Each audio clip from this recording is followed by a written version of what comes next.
Vamos lá então, chat, para fechar por hoje, fechar a tampa do caixão e enlouquecer, enriqueceram a questão de sorte.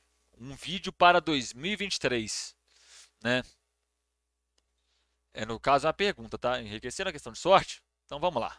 Em 1955, um menino nasceu em Seattle, nos Estados Unidos. Filho de uma família estruturada de classe média alta, esse menino teve acesso a uma educação de qualidade. Estudando numa das poucas escolas da cidade que oferecia essa matéria, ele pôde entrar em contato com programação. Uma tecnologia inovadora em que homens poderiam dizer para computadores o que os computadores deveriam fazer. Poucas pessoas conheciam programação na época, mas esse menino se apaixonou por aquilo. Anos mais tarde, esse menino cresceu para se tornar um jovem brilhante e acabou ingressando em Harvard. Um dia, ele viu uma matéria estampada na capa de uma revista sobre tecnologia que ele assinava, mostrando um computador recém-lançado chamado Altair. A empresa que fabricava o Altair oferecia dinheiro em troca de alguém que conseguisse programar um software que rodasse nesse recém-criado computador. E o agora rapaz decidiu se dedicar 100% a trabalhar em cima das linhas de código que rodariam no Altair. Ele faltou aulas, tirou notas ruins, mas conseguiu ser o primeiro a rodar o código nesse computador. O dinheiro que esse rapaz ganhou programando mostrou que existia um mercado incipiente relacionado à produção de software, enquanto a maior parte das empresas preocupava-se somente com hardware. E aí, vendo que o timing era perfeito, ele decidiu então largar Harvard para seguir o projeto de criar uma empresa que fabricasse softwares de computador. Seu negócio deu tão certo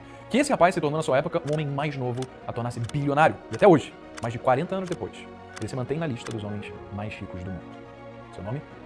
Bill Gates. Será que, com base nessa história, é possível dizer que tudo que o Bill Gates alcançou foi fruto de sorte? Ou então, será que foi tudo Não, ele foi herdeiro mesmo, sabe? Ele conseguiu estudar numa escola cara, ter acesso a um monte de coisa cara, fazer uma universidade cara, porque o pai dele tinha dinheiro. Daí a resposta. O que ele fez? Ele ganhou na loteria do Cosmos. É isso. É isso que ele única e fez. exclusivamente fruto da sua própria força de vontade? E, pra gente, será que existe alguma chance real de nós sermos alguns dos sortudos que vão ficar ricos? Ou será que existe um passo a passo, na verdade, que todo mundo pode seguir para enriquecer se só depender da gente? Se eu te perguntasse se é possível afirmar que tudo que o Bill Gates conquistou até hoje foi fruto de sorte, o que você diria? Bom, se você saiu do canal aqui Não, ele é herdeiro. há um tempo, provavelmente você vai dizer não. Por outro lado, é possível dizer que não houve nenhuma sorte envolvida? Pensa comigo, Bill Gates escolheu onde ele nasceu. Bill Gates escolheu a época em que ele nasceu. Bill Gates escolheu quem eram seus pais. Será que foi ele que escolheu que ele iria se matricular numa das poucas escolas em que ele ia ter possibilidade de aprender programação? E aí entra o detalhe, né, velho? Ele vai falar uma das poucas escolas que ele pôde aprender o que é programação. Gente, já pensaram quanto que deve ser a mensalidade dessa escola que o Bill Gates estudou? Deve ser caro pra caralho essa merda, velho. Tá ligado? Deve ser muito caro. E aí foi só sorte. Ele vai falar o preço da escola? Ele não vai falar. Ele vai falar que provavelmente era a escola onde pouca gente estudava, só a família de quem tinha dinheiro estudava, ele não vai falar. E aí ele ficou estudando programação. Beleza, quem que pagou as contas dele nesse tempo? Né? Porque segundo eles, a pessoa não precisa de comer, a pessoa não precisa de fazer nada. Né? É só se esforçar, é só se dedicar. Essa galera vive em Nárnia. Essa galera vive em Nárnia, eu tô falando. Será que foi ele que escolheu a matéria que iria vir estampada na capa da revista que o Bill Gates assinava naquela semana que veio o Altair? Detalhe, ele assinava uma revista. Assinava uma revista. Então, ou seja, ele tinha dinheiro para assinar uma revista. Assinatura de revista não é barato, não, tá? E tem muita gente que eu te falo que elas têm que escolher entre assinatura de revista e comer. Sabe? Eu acho que é uma escolha meio óbvia que as pessoas fazem entre assinar uma revista de tecnologia e um prato de comida. Qual será a escolha que essas pessoas vão fazer, hein, o Breno? A resposta para tudo isso é não. Se a gente considera sorte como coisas que acontecem sem que a gente tenha como escolher se elas vão acontecer ou não, então, dito isso, Bill Gates teve sorte. Mas, então me responde, será que Bill Gates foi o único a nascer numa família O Gustavo fala que ele parece o Buzz Lightyear. Ele tá parecendo mesmo o Buzz Lightyear do filme, velho. E não tô zoando ele não, mas falando tipo assim, ele parece um boneco de desenho. Essa harmonização facial, por foda. estruturada nos Estados Unidos? Será que ele foi o único a nascer na época do amanhecer da computação? Será que ele foi o único a assinar aquela revista? Não. Milhares de pessoas também tiveram essa mesma sorte. Mas só existe um Bill Gates. Por quê? Sabe por quê? Porque sucesso não existe exclusivamente nos privilégios e golpes de sorte que nos foram concedidos pelo universo, mas numa mescla entre sorte e as atitudes que a gente toma com essa sorte. Bill Gates escolheu se dedicar para aprender programação. Ele se dedicou para estudar tanto a ponto de desenvolver um intelecto digno de aprovação em Harvard. Quando ele viu a matéria do Altair na revista, ele se dedicou para ser o primeiro a construir o software na prática que pudesse rodar Ô, gente, hardware não, Harvard é caro pra caralho, tá? É uma das universidades mais caras dos Estados Unidos. Ele vai falar se ele, por acaso, tinha bolsa. Se ele foi aprovado em Harvard é porque ele pagou pra ser aprovado. Tá? E ele se dedicou a estudar. Quem que pagou as contas dele enquanto isso? Quem que pagou a comida dele enquanto isso, o aluguel dele? Quem que pagou?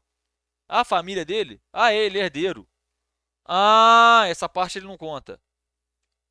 Nesse computador. E quando ele ganhou seu primeiro dinheiro com software, ele arriscou largar a faculdade mais prestigiada do mundo para focar 100% no seu negócio. Quantas pessoas também tiveram dispostas a fazer isso?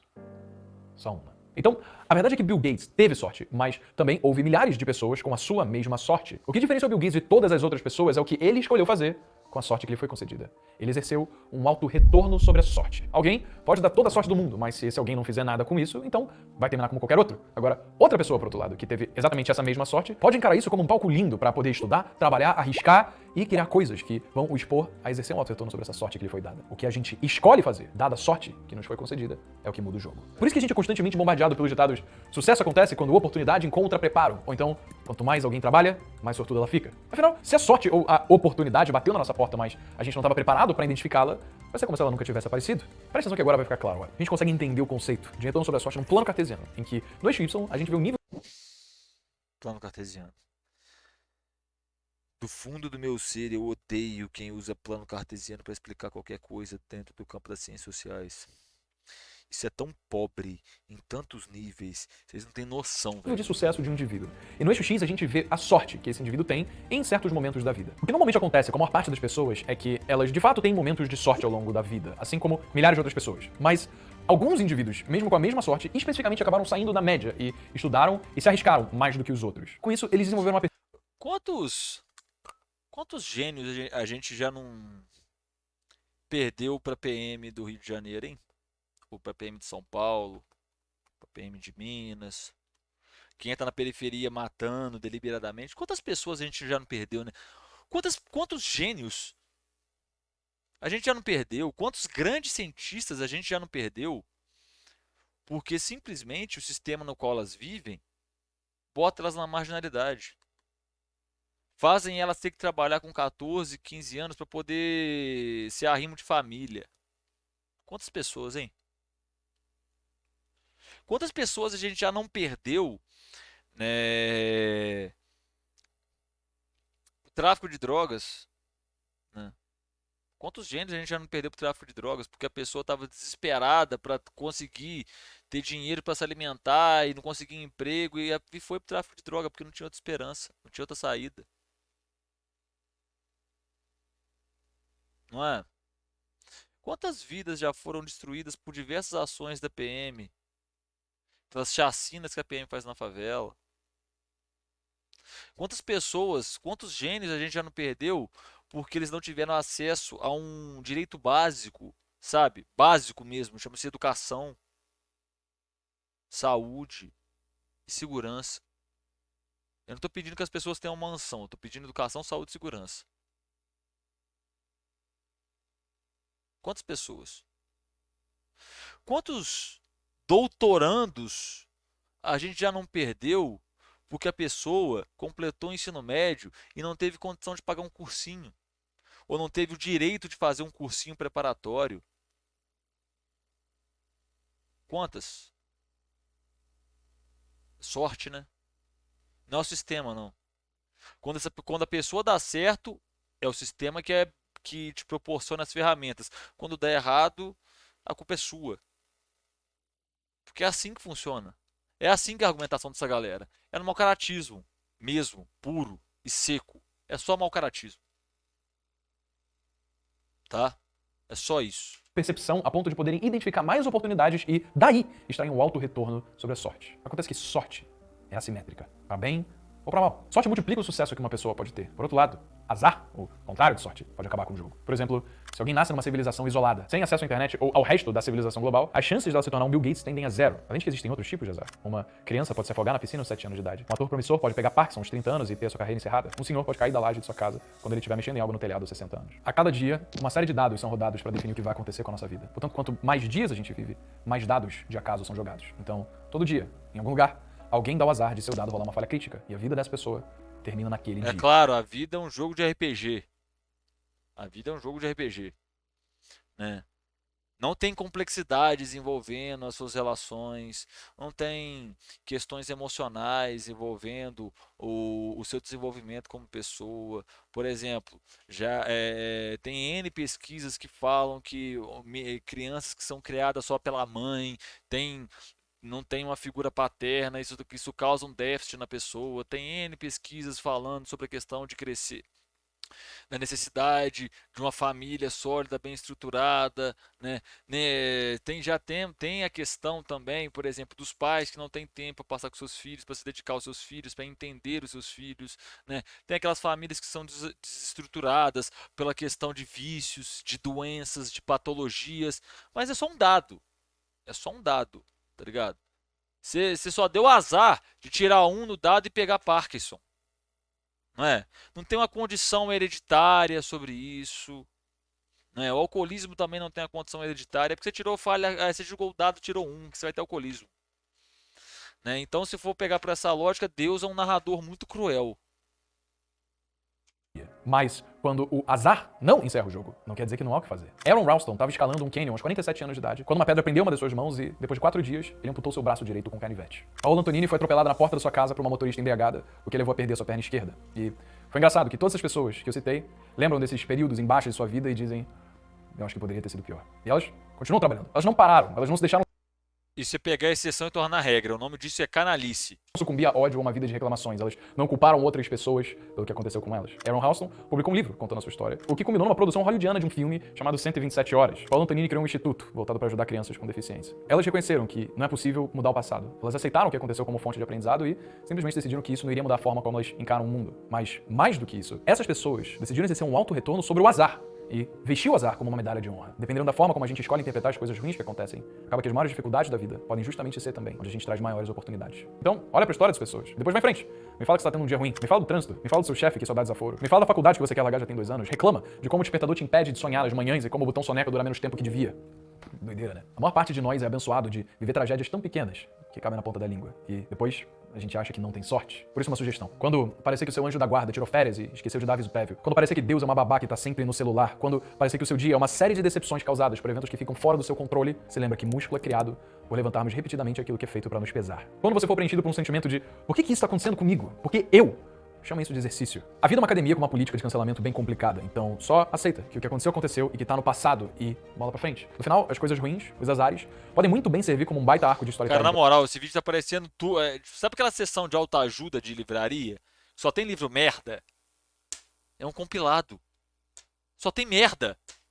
A sua história de sucesso. Por isso, respira e entende que se você tá vivo, o jogo não acabou. E se o jogo não acabou, é porque tem muito ainda pra você fazer.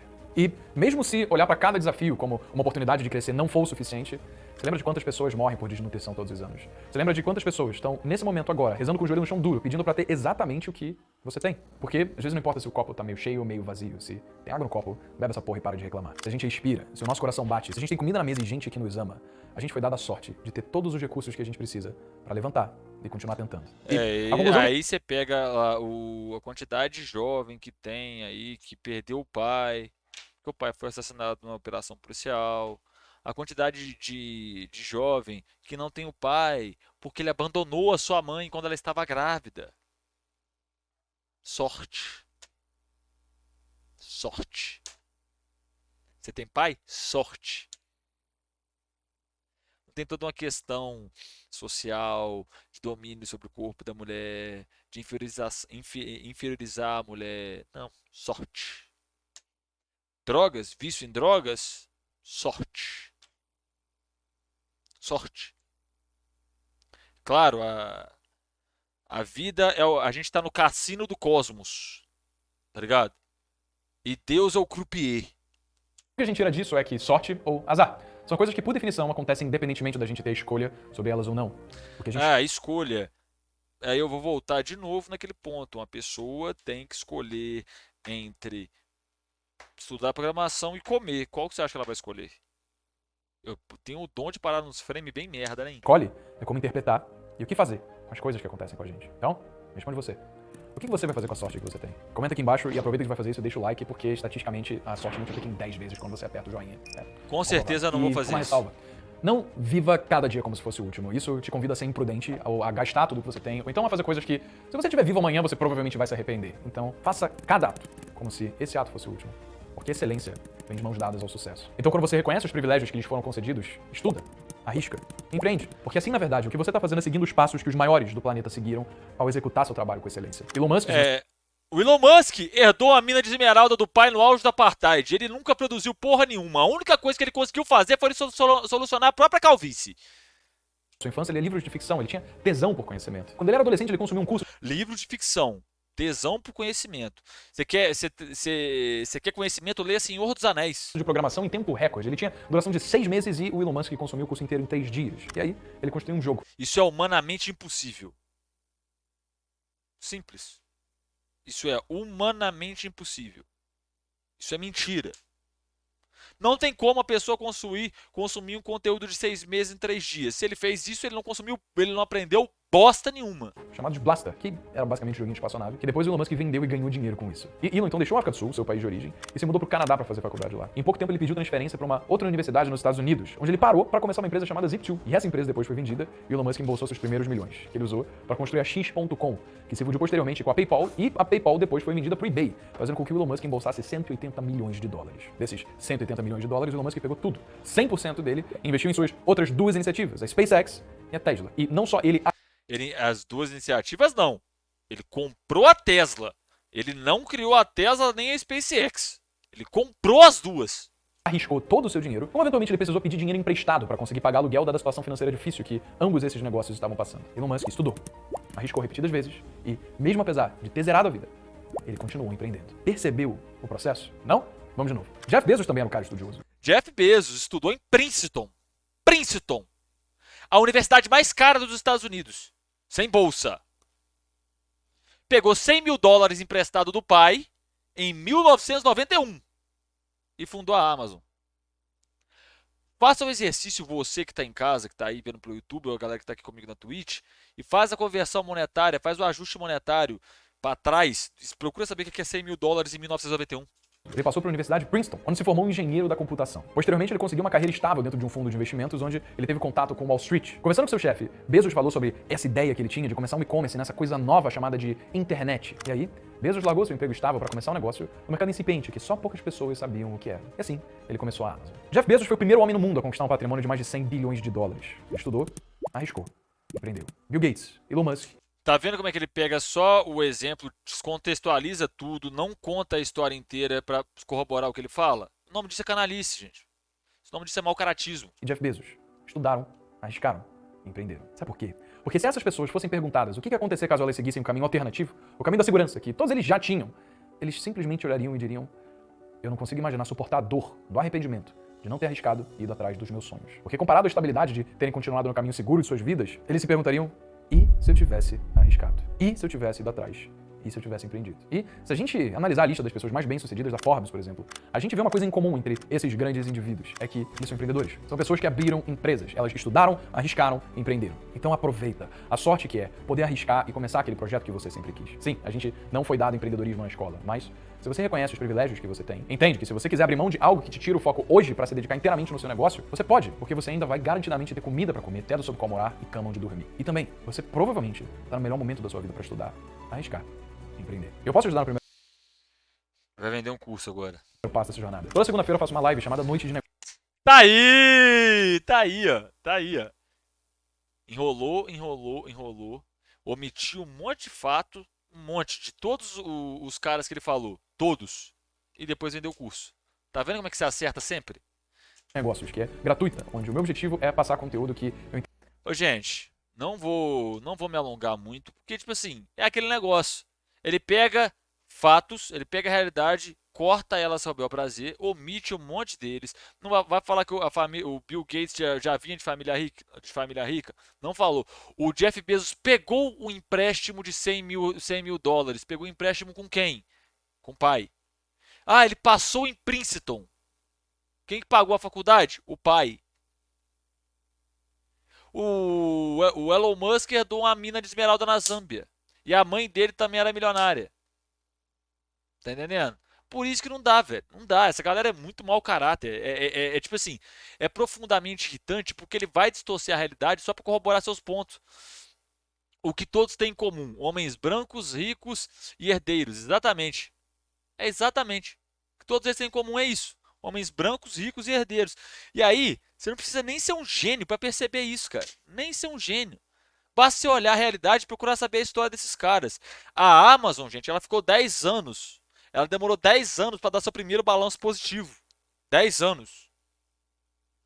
Durante esses 10 anos, eles praticaram dumping, que é uma prática considerada criminosa. Tá ligado? O que o Jeff Bezos fazia? Ele ia, comprava todo o estoque das editoras, todo o estoque, e vendia mais baixo que a editora. O que ele fazia? Ele quebrava a editora, comprava a editora.